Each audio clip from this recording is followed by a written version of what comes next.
Hey guys, it's Nikki from Taylor Made Muscle Cars. So today we have the 73 Roadrunner out. We have a friend up in New England that had a question for us, how to inspect a Mopar.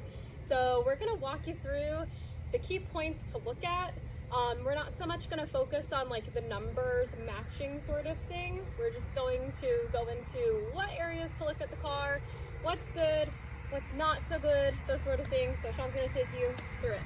All right. Okay guys, first thing I always look for when buying a Mopar or any car is visible rust. If it's a rust bucket on the outside, it's going to be bad on the inside and underneath. So I always look at exterior first. Of course, check the bottom of your doors. Inside the door jambs are really important. Come on over, take a look. Always the bottom of the doors over here, because these can hold rainwater. So if they hold rainwater and they're not draining properly, the bottom of your doors will rot out. That's one problem. Also door jambs. Check all this area out really well for any kind of bubbling. And then also up here where your door hinges are, check all that out, make sure it's good and solid.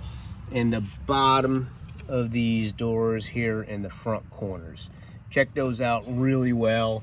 I sort of always start with that when I'm looking at something. And then from there, you check your lower quarters, make sure they're not bubblicious. I put my fingers in here and I go across your quarter panel lips and I check all that.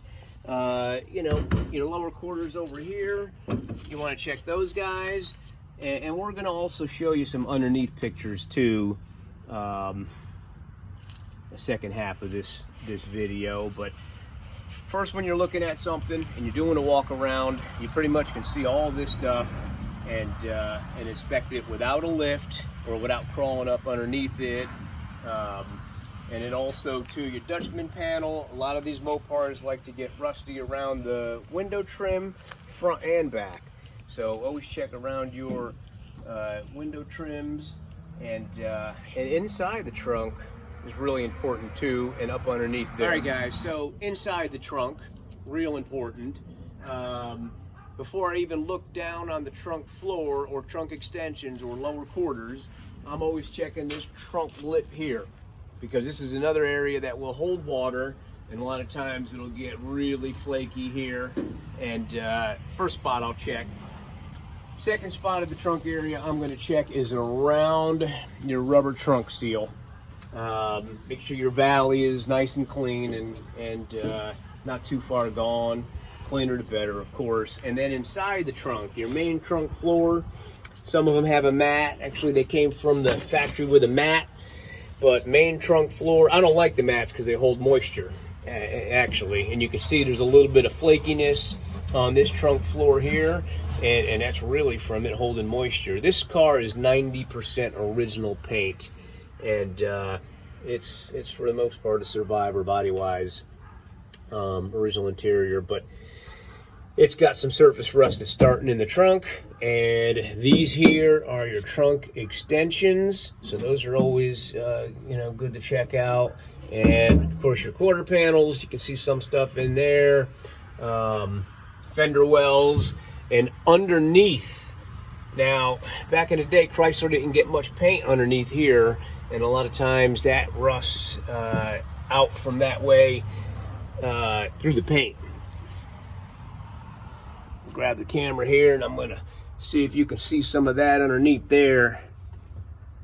Well, you might be able to see some of that, but you can see some of that rust flashing, and it doesn't look too bad, luckily. And I'm looking at the quarter panel, the upper quarters, not too bad there. So anyways, things like that. We'll move on to another section. Okay guys, so when I'm looking underneath the hood, actually and at the hood, I'm always checking the framework of the hood and this front lip especially. A lot of times those will rot out, just like the bottom of the doors. These get crusty at times, so you always want to check all that stuff out. Check your framework out, check your inner fender wells out. You got radiator support. You just check all that stuff out and make sure it's not too crusty. Your firewall, that would be this back portion here, and then up there is your cowl area. Just make sure that all that is not rotted out. A lot of times the battery tray that's underneath the battery, a lot of times those get rotted out, but you can replace that battery tray real easy. It's what's underneath it that you got to make sure looks good, and we can't see that with the camera, but anyways, underneath the battery is a good spot to check out. You know, if you want to get into numbers matching and all that, it's a little bit different. This is considered a fender tag, and it's really nice to have a matching fender tag for the car. This specific year is 73, and this bottom number here on the bottom right-hand corner of the tag should match the last portion of your VIN number. That's a sequential number. So, and that's also on the driver's side, no, I'm sorry, passenger side, lower portion of the engine, that same number there. And it's also on the transmission. We could talk more about that when it's up in the air, but that's how you determine if it's numbers matching. And different years have different criteria, so you got to make sure that you know what you're looking for the proper year, because it could throw you off. 65, 6, 7, 8 is different when it comes to all those numbers. They're around, but they're in different places. And that's it until we get it up in the air. I'll show you some more stuff. All right, guys, of course, underneath the car, man, whether you got a lift or you're just crawling underneath it, either one works. You can really see your lower quarters, and you can see a lot of the trunk extensions from here, trunk floor, frame rails, really important. You know, rear balance, but you know, some stuff is cheap anyways. You can take a good look at your fuel tank. But like I was saying, frame rails, really important. Fire your frame rail all the way until it ties into the floor. And of course, check your floors out and make sure there's no holes or crazy patchwork on those. You got your front frame rails and torque box area. You can look those guys over and make sure they're good. And you can change all that stuff out if it's rotted. It's just a lot of work. So if we're buying a car and we don't want to have a major project, we check all that stuff out and hope that it's good. And that's really about it. Hope you guys enjoyed. And oh, numbers. So numbers on the motor, you can see right there.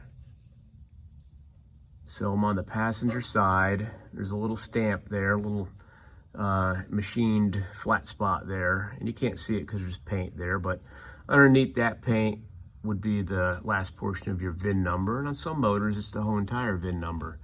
So you could check that out, and that should match the VIN on the fender tag, or the last portion of the VIN on the fender tag, and also in your driver's door, the decal, and then also on the dash, at least for this year. And that's it. All right, guys, hope you enjoyed, and go out there and score some projects. I look forward to seeing and hearing about them. If you get something interesting, let me know.